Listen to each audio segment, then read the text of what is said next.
iga bia iwa no hu ona so do ko bi ona ye 4000 ya we Ona be agba bi owa. E want to. Ogbo no say today ukpo ni ya we live video ti today abi wa dele o dele one. De ona me yigo ni ya we. Ona me yigo ni ya muku ni egun yen wo wana. Ona yigo ni ya we give away. Ona ya we give away na what yen wo wa. Igo no ya we give away me oye we give away ni there. Ma you de ide gbedole ihu edo ni koto. Ide gbedole. What's your zona? Ika me no se abi ku ne unye na ayi. O si eni mana su egbina. Iku ne se ti de magi yo wana. Ege ni abia iwa re dagbon he do tori magbon wetin me ga to sta abia iwa. Ori tori. Ori. Iye o tori because saga ni wa so oge na ban. E wa ya ngo tori. We no wa ya so saga no wie.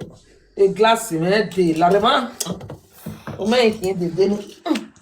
We no wa ya so saga no wie. Wa ya we o ma no tori wa no. So, Eva even of money,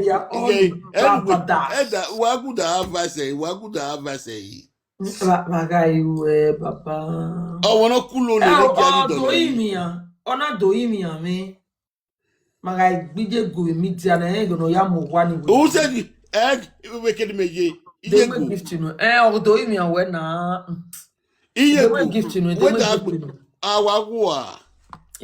Imi aguye go to one. 25 naira.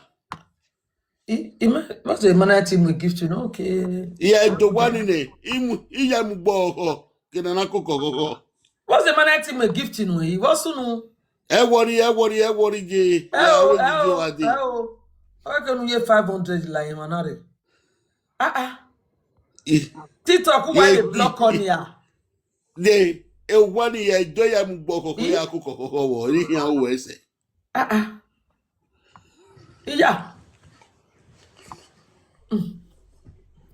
Iya. Oh. C'est gift ya. C'est gift ya eh. Oh. When we are me gift no banner then we post you need the name gift no but what's the man you na okay mama did do. Ne ba we try we mama ke.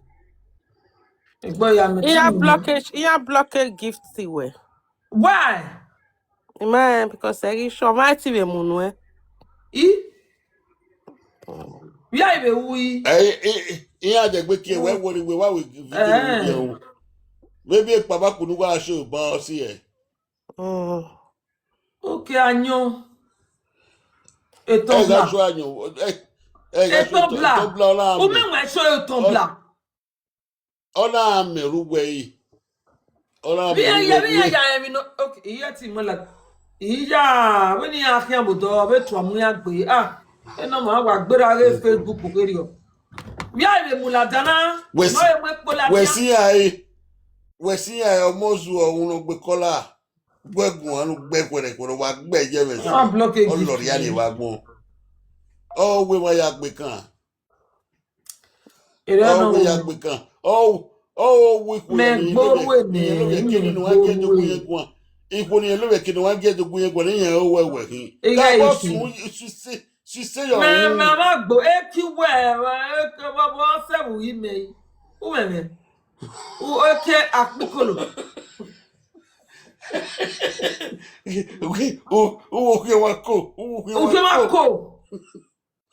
wako egedo vi me na reti be ki ekpolo so we okay le follow my life gbe o wa la jo live video again you know my file o la jo live video o when I say they give the doggy you give the doggy back e je ne ki agi lati ha me na ye touch igwale ki with us imami on ina ye touch igwale e o bi twin oyo ide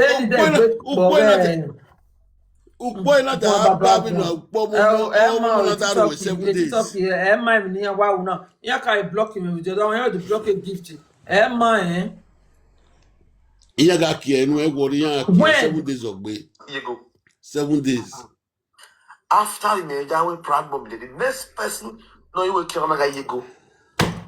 It can't even Yego. Iyo, a record now, you know. I mean, a record now, you know. When you record, you know. Ana kwa wati ebomi. O via ebopanya. Wa wati ebomi. Iwa musago bue. Ole. Ante do ti ebo. Wa wati ebomi. Iwa yo ro no no bue. We get record na peje, no see abo.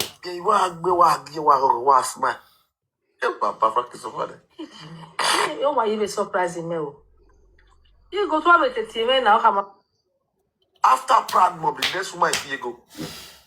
Mabe ozuwa no After mako. the down with Prague Mob, the next We person. ya ro we No, le you ko kill on a ro wo do we bu ewo ukongbe ukongbe odanyo gelekin omenwo gelekin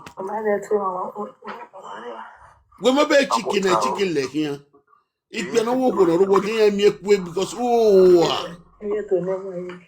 awuta to bodo mu we mo ko ro wo do ita ma na wo ado ka na gele do ka ni ya sewe ewu okun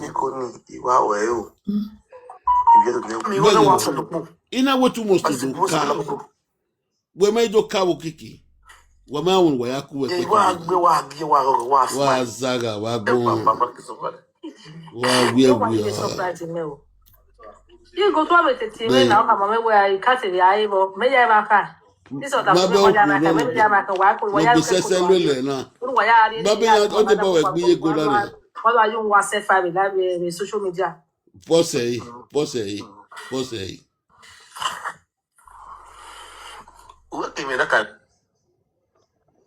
o ko na de ba we gbe go na ni a o odi bunye owe dino yin because he was not there when ye go in gidi ba we ro ye go na mabe apa vi ra mi wa shawo mi nwa Eme wana. Ugbe me gbiye go afaneze gbiye go ye go na akioge. o dami o lawo wo je we ni ye go win we se ni so ye go ai wo lao But muzane ekiri na mo ye go. Beni ye go egin rowo doni. O ma gege no bepo no ritali. ye go ma Italy Frank ebu yan ari wa Owo ye go buyen re. agwa we to Okay, mudia o. Okay, dem no iseni na iti kwedo ya. Uwe potopoto, laja lade and adulterous. Budi ye kono. Then ye kono ya mu ene fravite ga mi mako.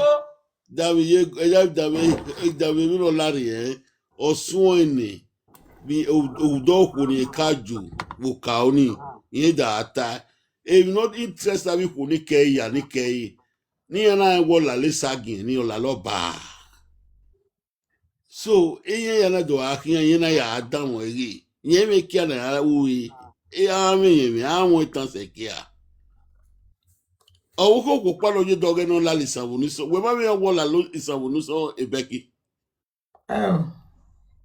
iye la le san wo ni so ni oni wa dey e ko la mo egbe we a plane e ko gi mo egba we plane ina ye toilet e teach kini ya si we ne ya kin toilet e o gi no la de gbedo ye toilet wo la jan idagbo o mo gi me tissue we toilet we airport e don ya ari o wa yi we don ni wa so wa yi ni wa mo lu e be oni wi gi je ye ne we plane ma ko e iso no kaka no ro iso no la le ya wa only we ro wa yi oni na we ye toilet na ye toilet ni etishuru owa udaviola on because owa ni aye apartment rent one room no on na we na mo tishuru owa be no ni yen wanyo ni wo ko ede onwu iwu ni on na ye toilet on na wu ni zabe ye toilet yen zabe yen we pe pakara on ma me tishuru toilet e on ni wa de gbe la wa ni ola lisan na we gugun aje ola lisan no we wo ala Ogun egwana we ni we gu egwana. Wa agbe yi eyi avase yi wa agbe binu gbe na when no we don't pan we ya me ya gie. E don't pa iwe. Ona ari platform mama. Mama no ga di ogwe bedero. Man ni je ni kwale ni. No ga di won do lele wa imi ulala. Bati stani. We see any aye, we see any On a platform wa. Ona ya verse e bo pani awe or where iya kenye kekere gange wo ku u pa aye ti an repe. Ona be ya agbon be ba. E me na we egun we na agbi me we I won no ya dey proof we egun we na agbi me we me proof re. Very useless boy. Why they like platform wa? Mudia. Ma be no kon enia. Ore mama do to boy ta ore mana e mama yudukun.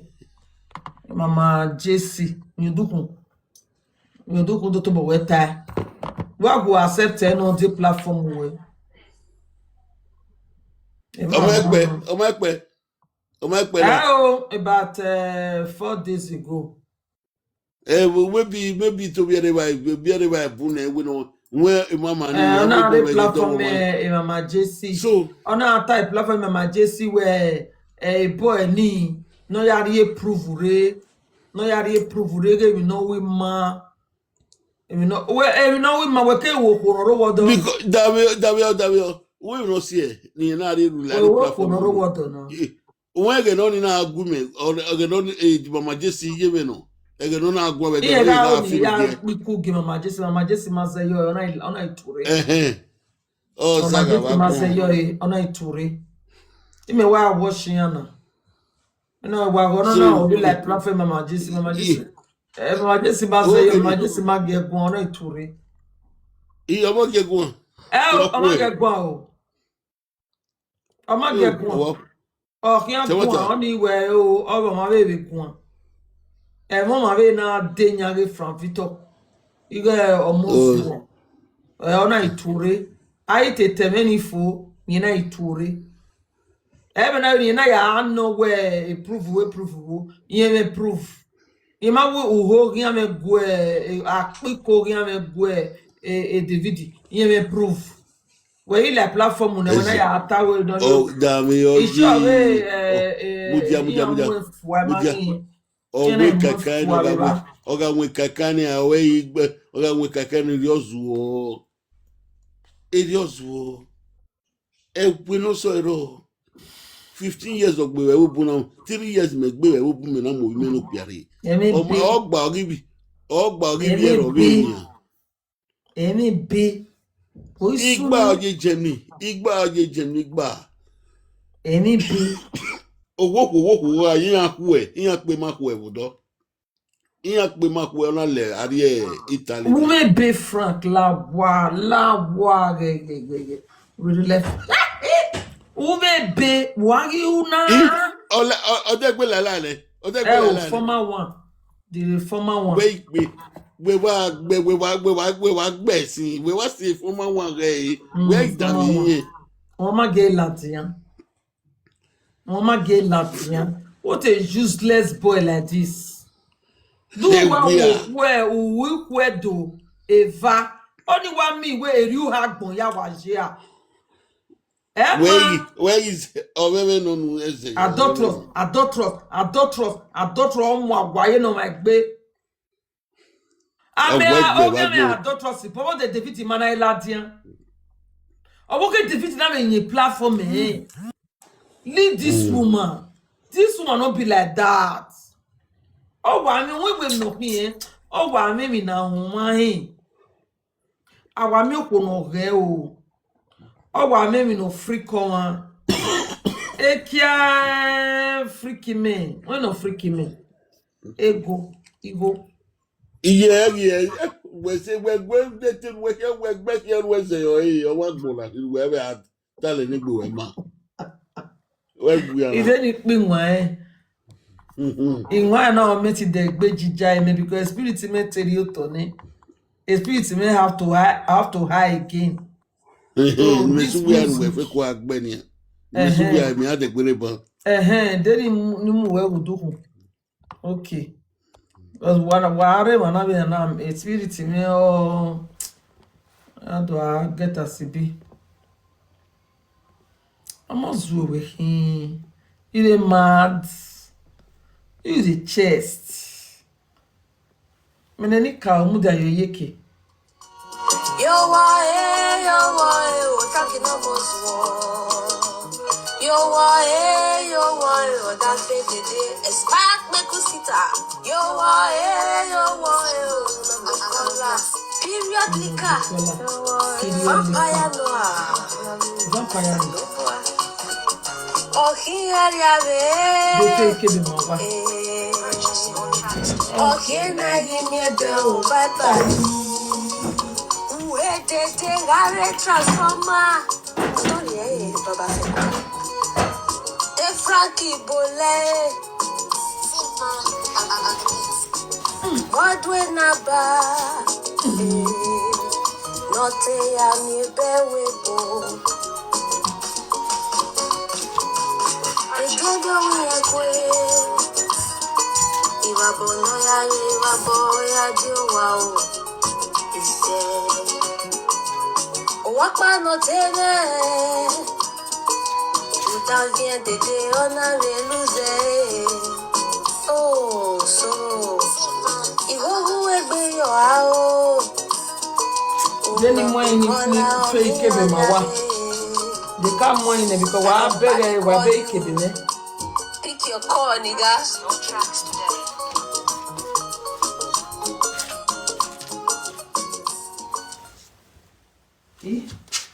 Anyone worry for me. Anyone quick.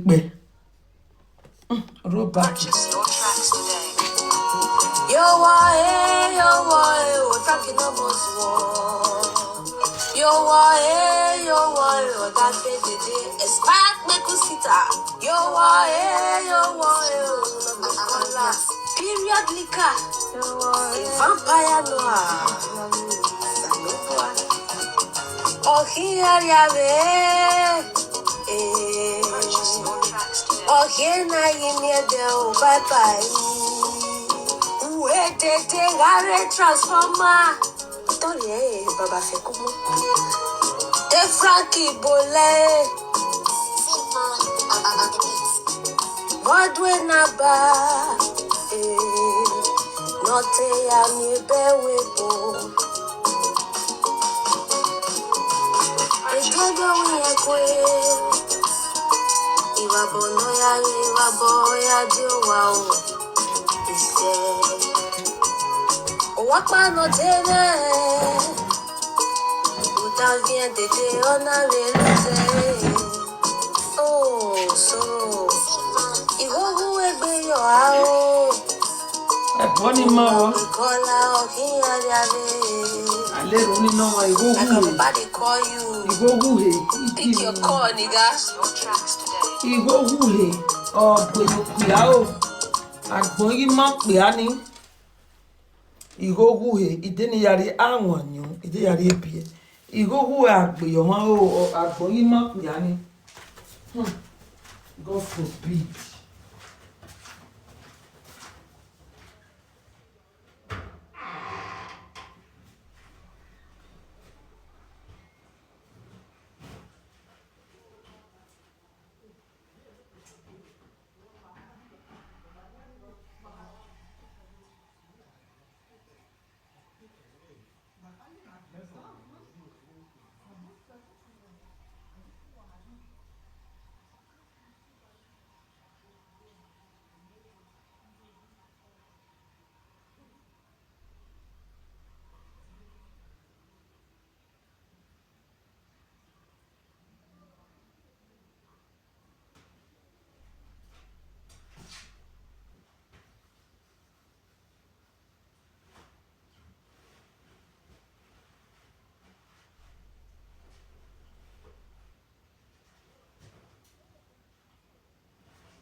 E Frank não moço.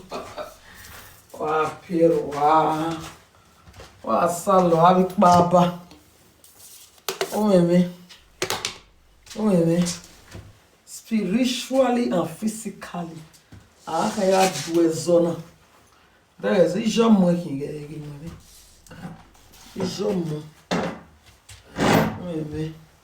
Nuke wo no hu for the past how many years? What's no man hama? Ewo. Wakedo bote na temata. Again ije nene mania. What's no man hama? Because omo yiro eko and the Frankie meeting ne kwamo. Eti aga gbode temata. E Frankie eti ne kwamo. De okbiano meti ne kwamo. For years ni nuwa na yarowa. Vuzi no mana hama. Abitori hu oma no bienu Oma no bienu we wako kiriere. Mutiao ebo na need help. Ebo na need help, spiritual help. Iye gospel we aje. O we dia bitu saloari baba.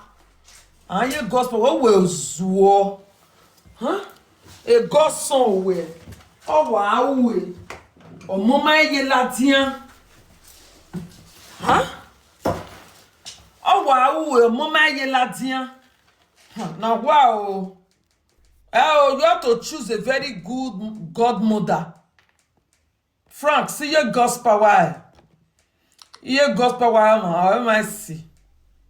Purchase your tracks today. No picture you will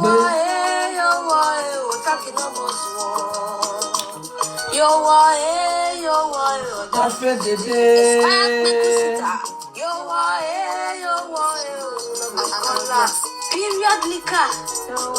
Vampire noir. Oh, here ya ve.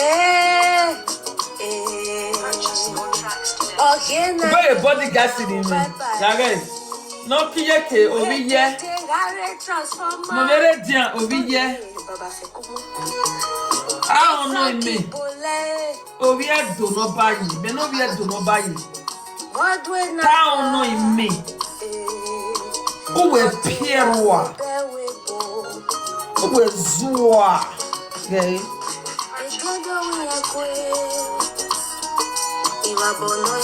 Aboyari ogwa o. Wapa no tene.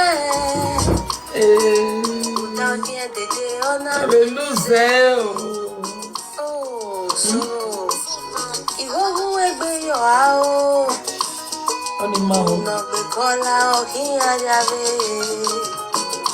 My grandpa they call you. Pick your call, nigga. Your tracks today.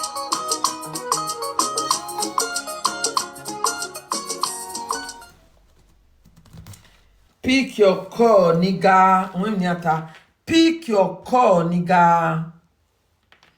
Frank. Purchase your tracks today. Hey, Frank. Omozuo. Kaya gwale bene. Uke agbe passport oda. Kaya gwale bene. Kaya gwale bene and the bene we mioi. Oni me he mwe boji vasona. Nuwe ya tawe uhivye do. Ojeve na huiye go. Ojeve na huwe let lo lead. We ya conclude who ihwe do ya eriuhi yanshi. Ene patapata. Ene potopoto. Ene potopoto. Lajes. You are guilty. Uhe ya yerio. Uhe ya yerio, Frank. You are a very stupid boy. You are a boy. You are not even a man. Rewena. Wa wuye maiku. Rewe. We ko be odogun ori yekeni. Oda for me ye nwe be odogun oni nsimi. Odogun oro yeki. No need see me wherever. I worship me. I guide me. Me rayaro down. E boni na gbuni ni kakagban. In radlele me debi yeki. Aralele unwe me. Uwe zwo. Me ana mo dafi mele. Uri efwa. Uri efwa. We no mu egbe me. We no pe ara mu egbe me. When I'm a video na ladia. Who are body shaming me? Oh, that for me one no worry manana on a walk than a wine way. And the worry any woto. Iga mo sadine, imu yekine, imu daune, imu hiane. Leven uwene kia huaji, uwene, uzuo. Ya yeke David yao. Via yao.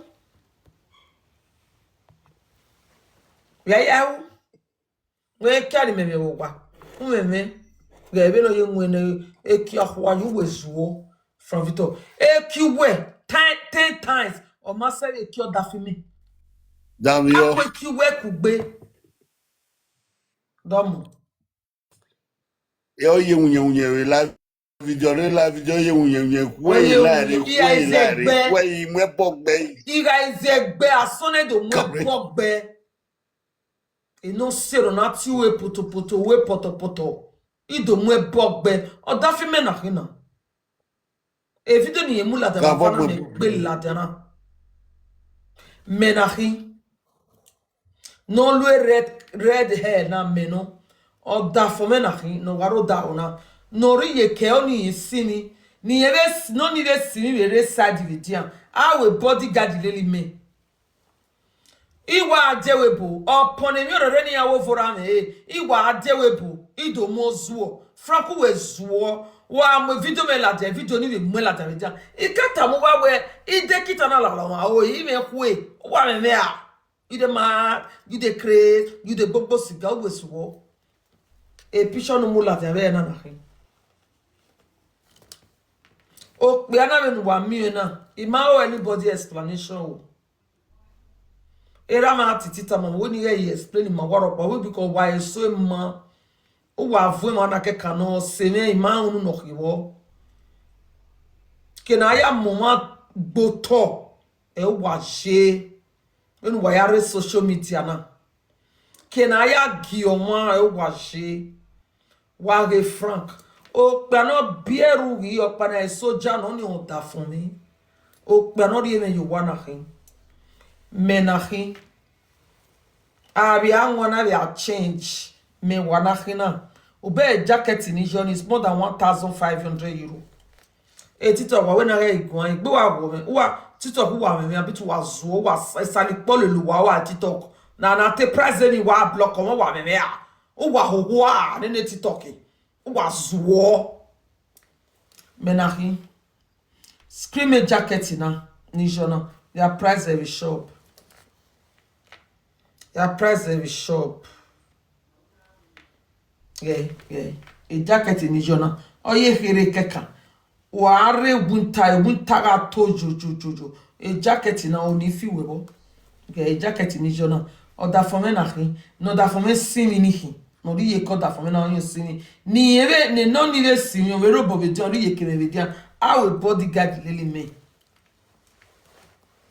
Cause you ma me kedan. I will bodyguard lily me. Yeah, this is my husband. Oh, Banori meju wa. Oh, Bano here wena for the past 15 years. In ya onwe. If we my friend egbe, ima we call ni by now. Live it together 5 years. Married 10 years. 2025. Marriage maga 10 years. Which is 11 years by now. That time, nakina. Be o pano enegbe. No one. O pano go amuihe. Why ya mare ebo.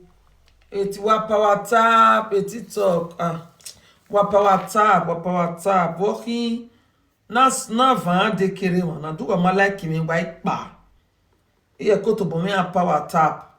You cannot stay here and be listening to what I'm saying and you are not power tapping. Show love. Erosi ma be kan gbe. E TikTok ya e mani matama. Are you being report a page now? Show love wala wa show love. Wa ti ku me la wa. Irene is Irene. Irene. Wa power tap. Wa mari Erosi me wa ri me ma be ni te wa only power tap e be gbigo. The phone we.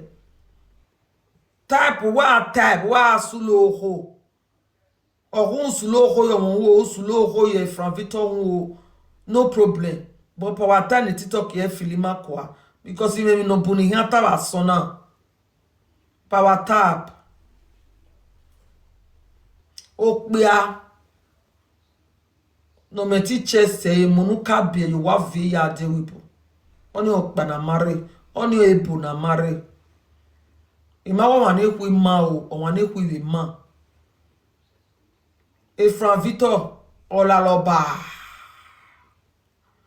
Uze la loué e present mare. Una be ya mono pa o na wa squirt. O ina do motor nwe. O ri motor nwe, o ma ti be secure toni. Una be so toni ya. Una ya abo wayo mamu ebe, una ya abo wayo. Wo mo izu o se. Sa gbo gun yo we me bi omo mo tan.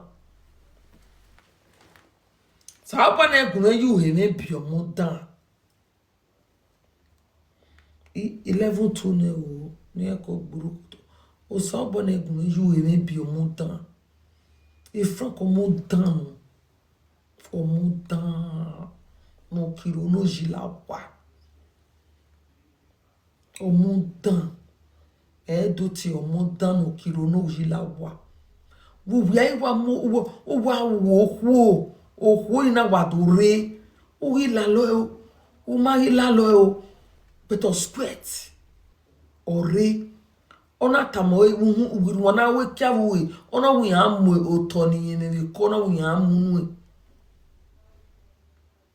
o wi le we fo na kamo na wi ja nu ene o ma ri ze nwe o mo ga khora yo pe ni sue o ma ri ze nwe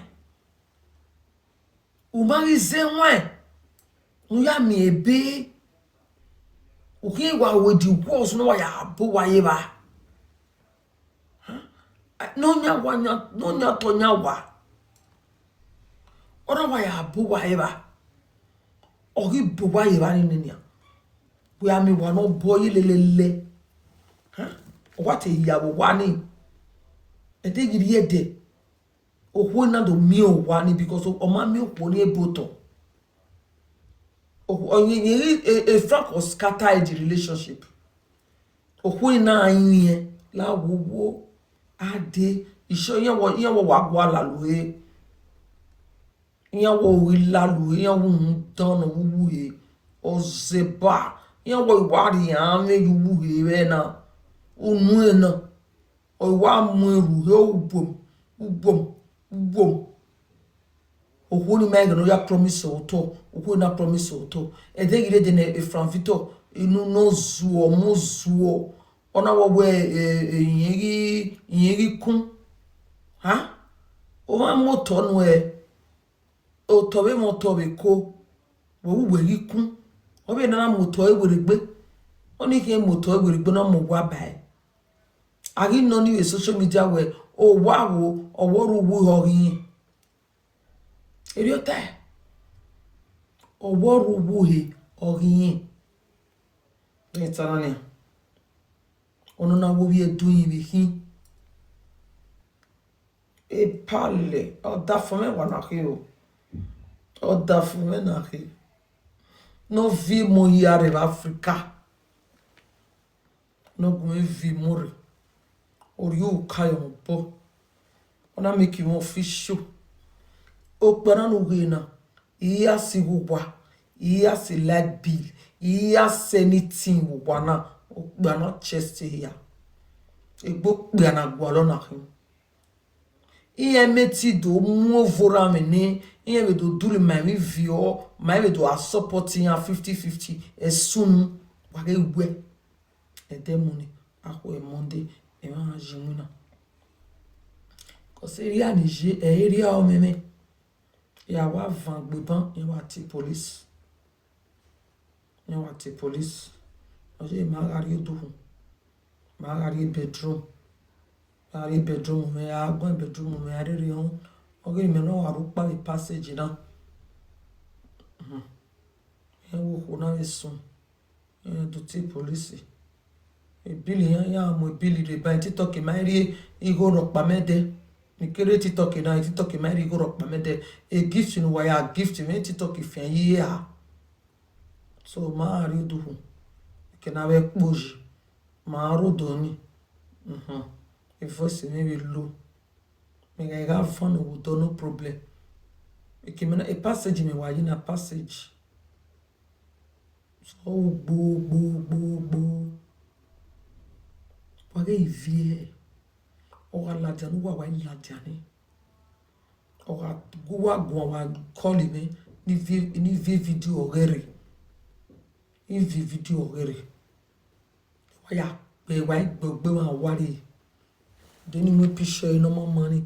Deni mo ni job. Men are here. Other for men are here. Was screenshot. Other for men are here.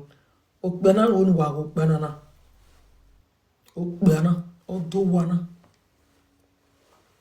Odoe. O asafune. Magi me mortgage. When wa okbena na. Ige light. Ige gas. Ige ame. Kimi di kwalo okbena ume. When wa mi na. No me. Inguna no wenguna we awi go niye. Ume no me de. Ya be jase gbe mikini hiri iga do eko ina van shop video wa ina de mik ya o gwa le ticket igwe no se o we o ugbo so o be jase gbe ordinary €2 na ya de video wa na o pe na re your account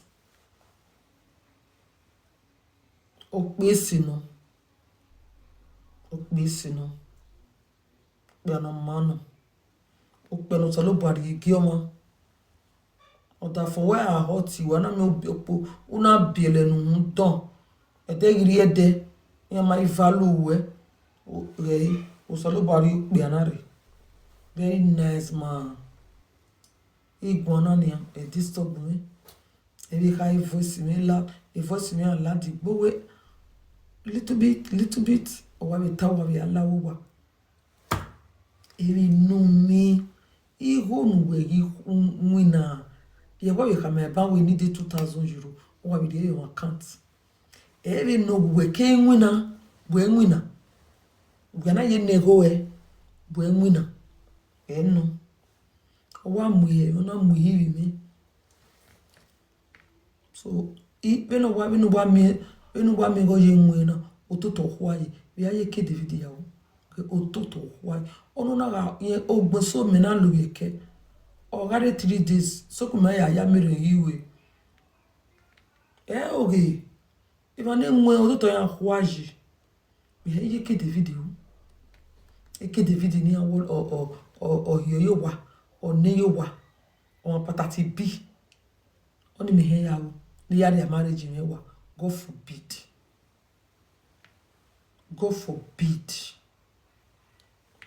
when o vije wa we dije keni o vije ni ki oni polo mo ya meti an opa oni polo no ri keni ni wa simi wi ra vije asopa egbe ati gas ina tumi ni kawo eni kana so fure yo yana we biri no asame obugbe na so do ni ya eteni peteni ko mi yata ode ni yoru evun mi na o no paze yi nu danita oho wa beze yo makame o makame imi edodu hona ya re life for ya adam yo emi ni ta ma pe evidian odo ni magiri na from Victor me ozo Yeah. Oda for me na hiyo gege. Oda for me na hiyo meniki. No da for me simi eniki. Da yaki. And the picture they might post there. It may surprise you am picture na laja. But of a man. Oda for me no wa him we. Abe no wa bene eruju ni. Ere wa bene eruju. Ho. If you buy raw ni how wana no na hawe I offending ye. Ho. When waji na you waji very quiet. And a soldier no. A soldier. A from Victor and being say or a lizinoma money no rebejo when you are doing you see Sally and boy is self defense. What you see your mind and have you see your better or protect yourself. Or you log ke mare. A bejo ke queen mare or you log. Say come if you keni biene o wa ko ya ko gbe ibiene o wa biene wa ko ya ko gbe obono ya mumu ni biene o ya mumu ni ma biene ya ye gwalo be dagbo me ya ye gwalo ya wiri Nigeria papana o ya dedicated megi o gboni he o ebo owo hiyan yare mezis iye ge kakani iye ge mezis ni dry ni iyan ke la lo he but if Frank Victor no we do no baji o ma ge mezis dry o ke ala lo he ge e picture ni we mula da obi na ni ya gbe me na hin ni na we fi me gbe sago iru or we have a gwalo ni we mu jema e picture me no ri mula tia I ga mu jema I me ga ge obi na wetin saga kini e saga kede o ti wi me ohwedu no amula tia u gbin azansan u ti an dotros and where the biggest gonna honoro wodo iriedo ikpia wa me right no ya ri egbera wo pa wa ti ri okwe 10 wa ti ri okwe 100 but wa ge were okpe aga ri okwo ni wa ri okwo ni ro wodo wa ge lo bi eke e bono soy ero oni uhe na manya e uhe nu manya owe gbido imugboleka imugboludo ipesi opa eya fililehia iri okwo Nigeria iri okwo Canada iri okwo Belgium iri okwo Italy iri okwo Holland iri okwo France ekiapa eya ni ya ko ire agbidoni so you people are free or respect of wow or respect of wow because you so ka bo mo because tana or respect of wow why anything really how we go we tamu khan o khan is so ya mo go yo ohun we ri adewa and o konu ri eri wa ni o respect of khan o ko ni mana respect of khan o to do ri ya wa ona eri ono for a Monday because I gbon ya ho a ni Frankie ho a gbon ya ho a oda fun me na ge opuse ope e depression mi ya ope yin ni pere mi o ya zozo kian ime be ime mi ro pa ona ri me la wa ni wa ya ri me la wa alone ina wa me 1 year no ke muna be bona no ke pay tax o ma ri o kore de ya mare o wa la wa ina wa me 1 year after that ya wa 5 years me 5 years wa for wa passport me ana ko be gbonjo pe ni ge pase and okay marry me o ma be marry me e mi no vioro ogwe e mi no do va me va ogwe o ma marry me video ona marry me we papa tini do va yeva my vanyan do for me na this is my husband o was what why mo la den do action o gba no ri a me ve mi o re o gba no ri say that bomeri o gba no gun me vi mo le we be mo no ma bie ye wa be taba we mo wa bi o edo ya wa ko yare ina wa be taba him o aru emeten bie emeten no wa be ko yare egbo pe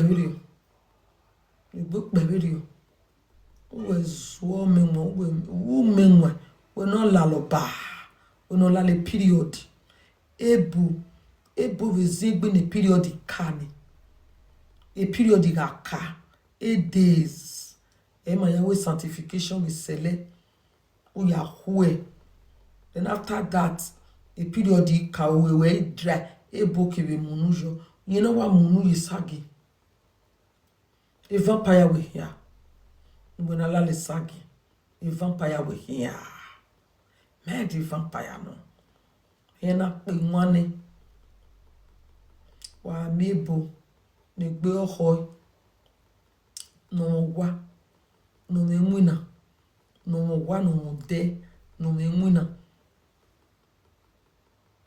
why marry okpa no person ni why maro pa no tanyo ha yo e okpi ano me family egena hana ri be ni me e be joga o shishishi ere letter ni ra gbin immediately ayari be me ulele won no meti ri be no o pa no meti o me boso meti ya meti ri be no o wana once in a year e ma ya pay oni go ma pay once in a year 210 euro e ma pay once in a year 210 euro only no because of pay one ya phone mortgage phone only o to any boy the home ase o wanu de in we go pay you to can you imagine me gboni in Nigeria de o wana saja safone o uhimo saburu o to no wani we to tayi 210 euro e ma pay you one at this mighty house every year every month once in a year only the tax or to no one to tanya that is brought for you one bonoma elo ewebo even itana why I know when area with the whole Europe in Nigeria pake kan ewe o se na mi po ami go ya dolu poji wa drive we pay insurance we pay road tax once in a year insurance every month when you tie manana o gbana we mi so lo boy gami mi tampa e gbena wa gas so lo bono gun eto ami wa na je yin igo na ya we bere a pay ne life insurance if you make pay kobo dina we na we be ma o e said that na mo mi are Nigeria phone na pay go or kagbe do asin and you sin are or kagbe do asin and you sin are without that there we bonus area bonana you wa area bonana na to agbon ya owu na agbon ya mo yan but I lerun we na wa to keka na we to we ni ye deputy almost 100 me ilowo ho ipopo ho irio eni o ma yo bo ya jogo bo bi aya ma ekimeke mu eya wa ya we church bi aya ma ekimeke mu eya wa we ni mana ni pin abo pada owi won we wo we dan won pono ni pin abo da wo mi o we ju mu so ya wa to kakabo ewe bo manger na We have to secure our life. Me have a day to baba na me na be oge me na be wu. Ige beria. Insurance. Ibe be ze wanera. Ya se book money ya kianjo. I pay ya you Tony. Iya ze 1 cent. And when I ya with the beria inu mano de party we ya wara gboma me ya you to. Iye we be woman I want go my tie.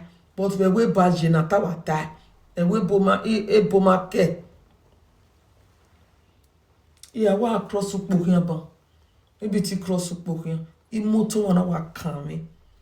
Me na ba wa de for life or ya pay me. Me di insurance bana we me. Ora unegbe ora ume. Ora unegbe ora ume. This no idiot na mama. Ona do ya mo pish ladia. Me na hin wije no gi.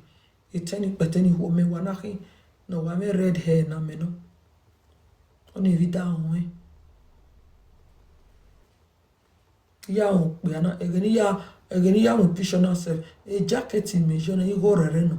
A screenshot wa ya price e shop. Igo rere no. Ade me yibe kage o service me be geni o.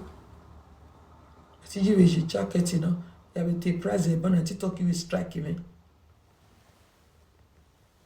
E get te price in Europa. No dele mi afeme. Igo ningu na bisingu na. No. We have a demi so wa. O e miki de so wa o. O e ba a potato de so wa o. O ya o gwali the price. Irresistible. No make na pay back. We pass o ma si no. E a totake. Ma woyi o gba wo. Agba wo no enu. Ma wu money biene or money biene can it biene mawe in take over from there. Mitana. I kobo mero wana bete nimero. Kobo ero inimero. Ona ari nimeyo.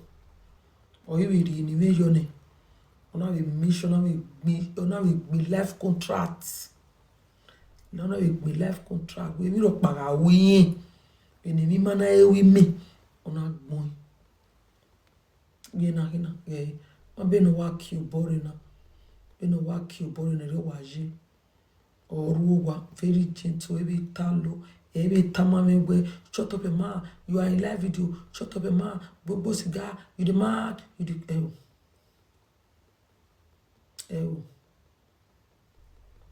bana we no wa me na o vision hi no roda e je vision is senior jikini this are Belgium boy wo be Belk e Belgium man o what de je ina bi are water for me ya wo no so lo ba wo me aga kule ma ya fe foreigners many are going as one who the foreigners in Europe. Many are who the foreigners in America. Many are who the foreigners in Canada. I have who me a word that for me. A document is viore. Iya ke kweni mare. Documents. Ka iwe imemo Nigeria renna but imemo but you want to udoni deme doari Nigeria ido ya zona rumpa uda yin bi omo diona ido de gbe alele wo si boniro ogbe ma bo me na pa me na kina like they me music show e music ko ne ma ri do ma ya gbe fo do o se na Sunday e be ajumina just wa no wa she picture you know what she can you imagine we go on we go on wagi e de no me accident no te wu na we go on wagi o wa wu wa e be me 2 years, 3 months, owo veche. Mekene o tono de mekena me pe na muri. Ide ni pe music ni a pe ni. Igboro na imi agboro sagana. Wo una no mu odo. Yo wa o taki no boss. Yo wa o da fe de spark me kusita. Yo wa o no kola. Period lika. Vampire noir. Oh here ya ve. Oh here na imi de o bye bye. Ué, tete, gare transforma. Torie, baba fe kumo. E Frankie Bole. Bodwe naba. Note ya mi bewebo. Ekego uyekwe. Iwa boya diowa o. Wapa no tebe. Uta vient de on avait losé. Oh, so. Ihogu egbe yo ao. Uno be kola o ki ajave. I got a body. Bege. About 6-7 years ago. I wanna call with Facebook.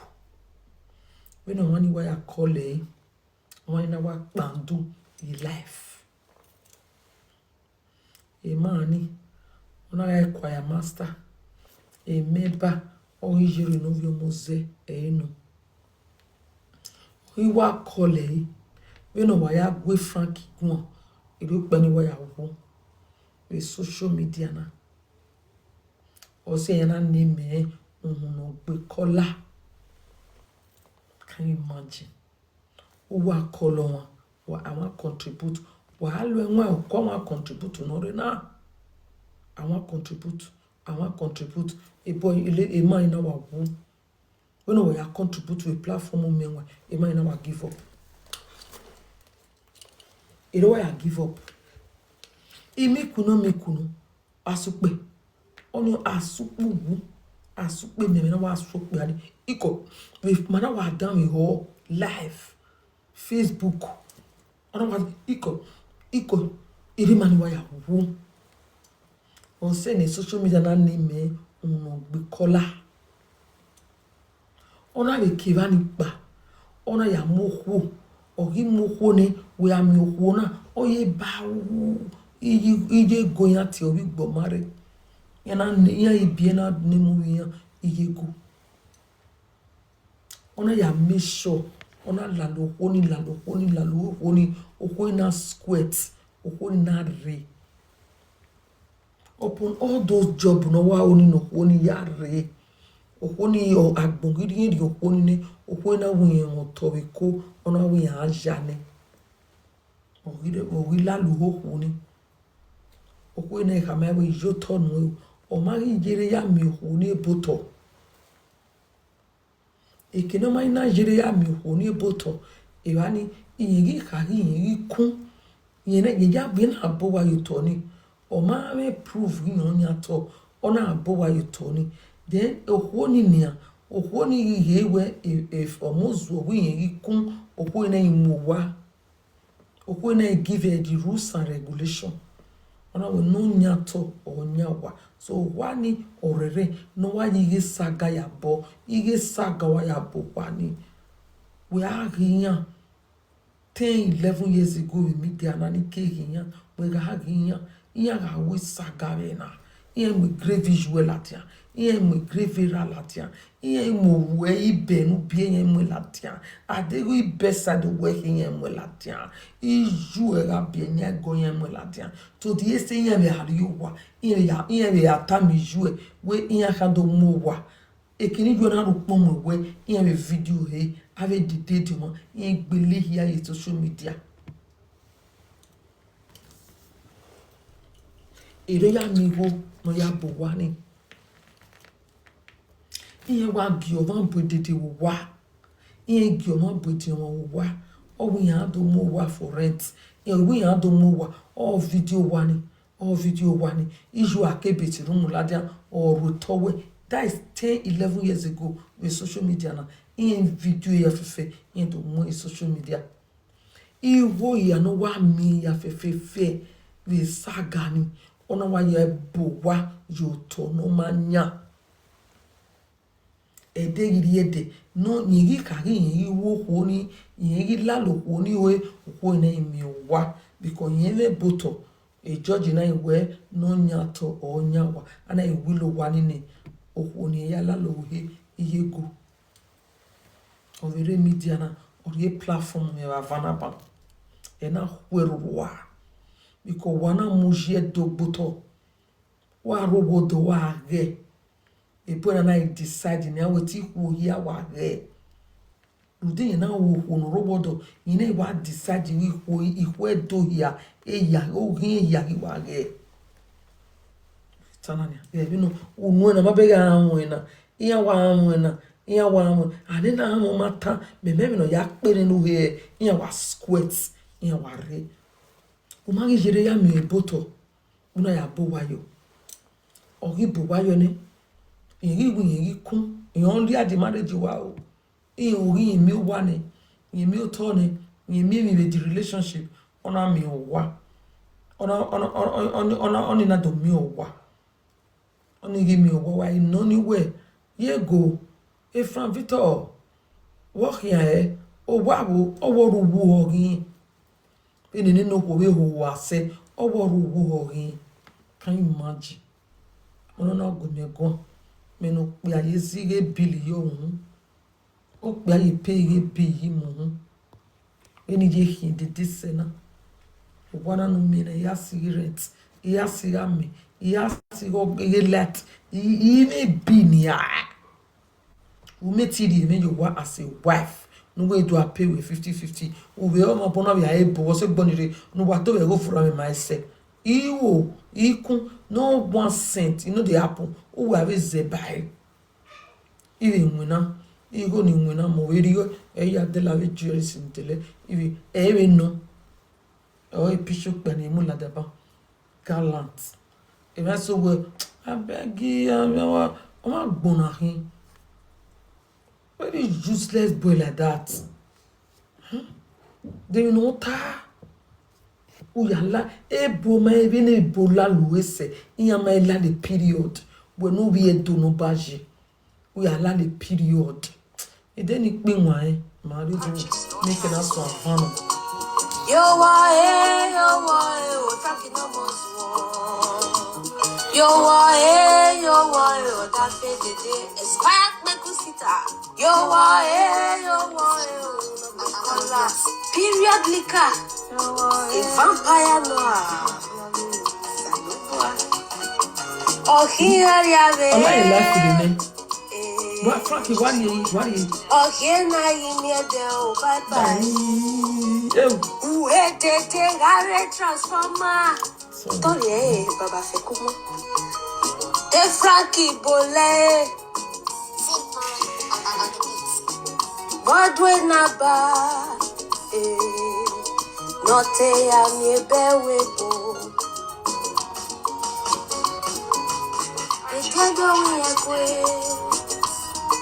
Iwa boya yo wa o. I oil like life in there imagine O wa pa no tebe. ela wa ade iga as tune net na ya bu maybe e na maybe ya bu Ihoho egbe yo a o. why ni ata owe ihoho egbe yo a o wona ti ihoho e oni o ma na gbonde egbe mote ya o oni ihoho e forbid go forbid no we ya obi do ye go forbid no yo ideni ari oduhu emi na idogbon na aho e monde ideni ari oduhu No be kola o kiya yabe. My grandpa they call you. Pick your call, nigga.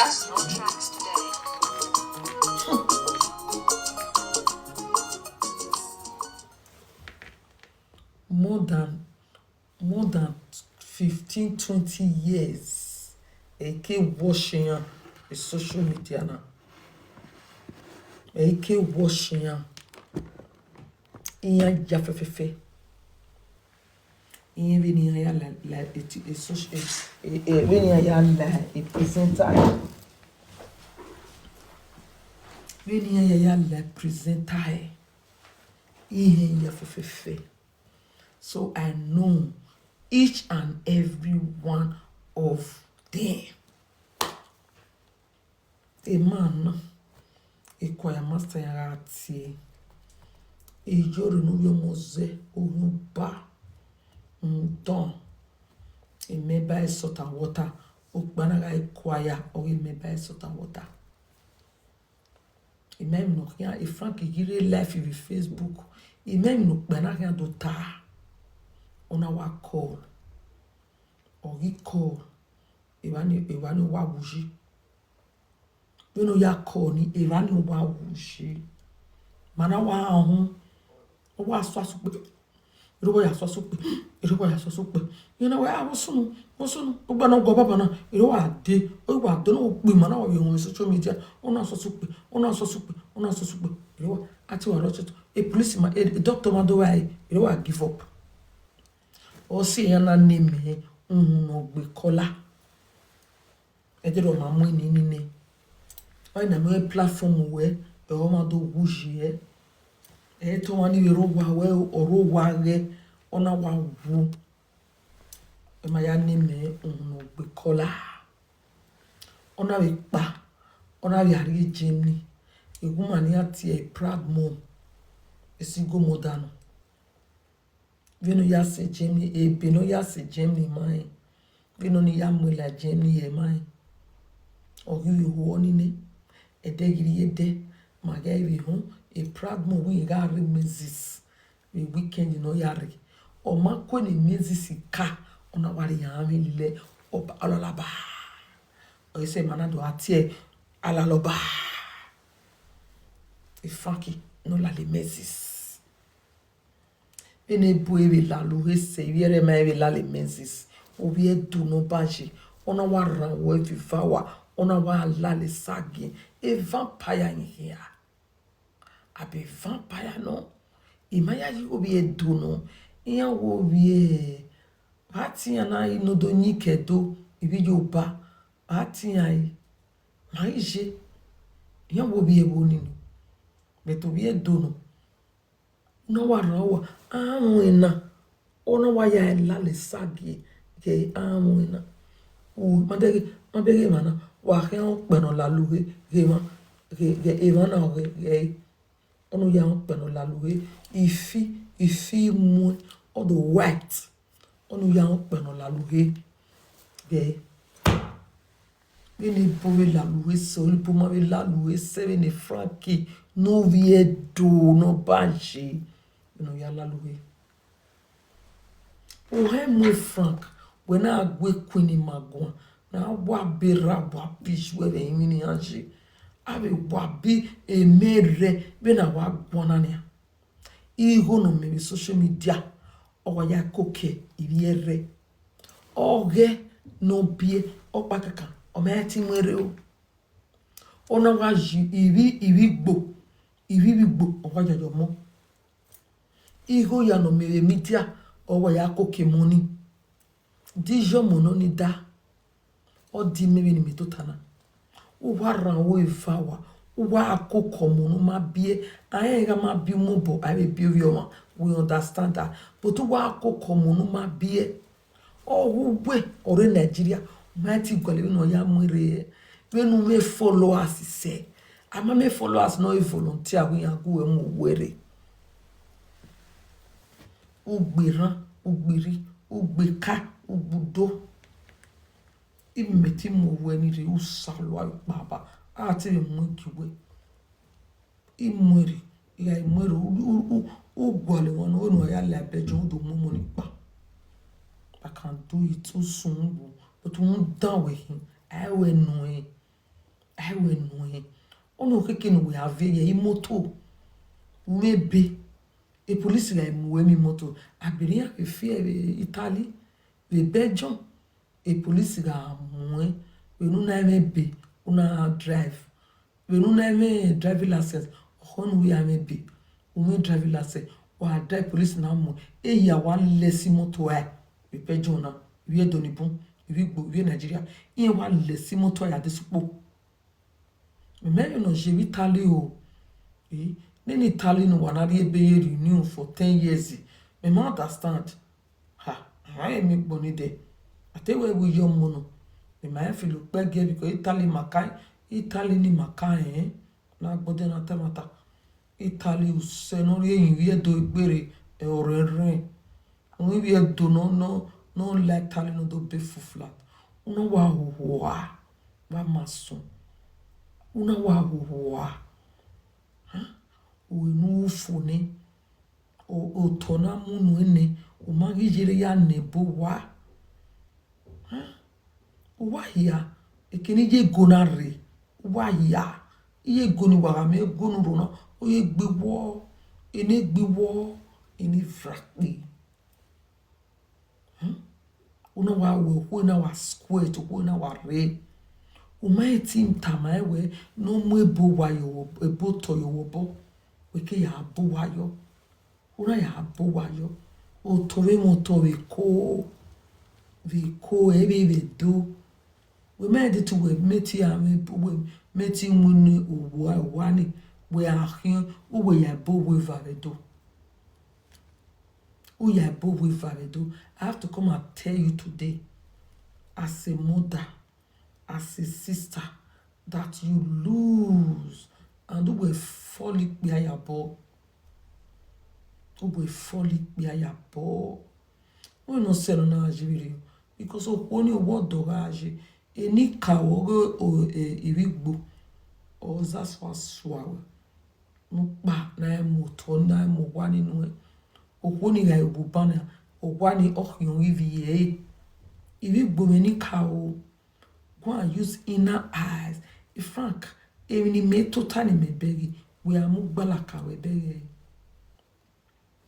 Even if me total ni me begi, we are mubalaka we begi. Oni ya diwe, oni ya sewe, ke bomo, ke biho, ke bewebo, ke balawo daw, ke buhwebe. Ke gbe mi ya na ya nyagbon ya fefe oni ya diwe o ba go egon wa dami o we wa decide who have and we uni igeri uhi hwedo ya waje o ikebe o me size uhe o me size la just no we ya muni eri ya je my hwedo idu igodo mi godo iri oba ohwoba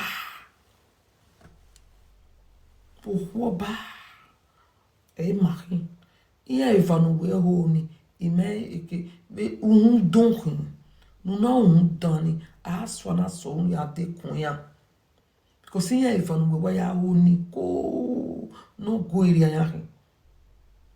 They are like animals, dog, pete, pata, poto, arawi and all being so. Anyway, Yahoo, everywhere do yaji. I can't post a video number. Justice for Benin women. Benin women no any be. Justice for responsible Benin women. Iti do women. E Benin me. E will not baji. No we do no we can on come kaya. Avian ne palace gwani ani asun me a family we. Wa enge Benin we kiri. E bani we na family me. But we ga we Edo o we kiri. Edo an shiruwe. Edo esaruwe. Edo igboruwe me anta egbo ya tianji ya ni bonruwe me wa calculate odo. So we are talking about Benin women. Wait, so he wa. When I why opa umaila dia imagi mio ime igual we media gela e olawa eh olawa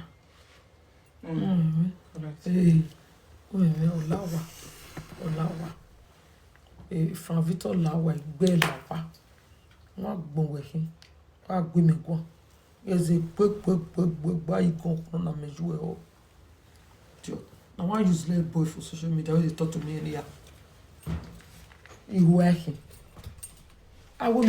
awonu off a media ìdẹ́nugun ẹgbẹ́ kíta rẹ̀ gbọ́ ní gbé kíta rẹ̀ kù wọ́n gbọ́n wẹ̀hìn idiot mo sẹ́sì ká bu hẹ́hẹ́ sọ́nà throughout the night ìrẹ́mọ̀ ìrẹ́kẹ̀ndìyẹ.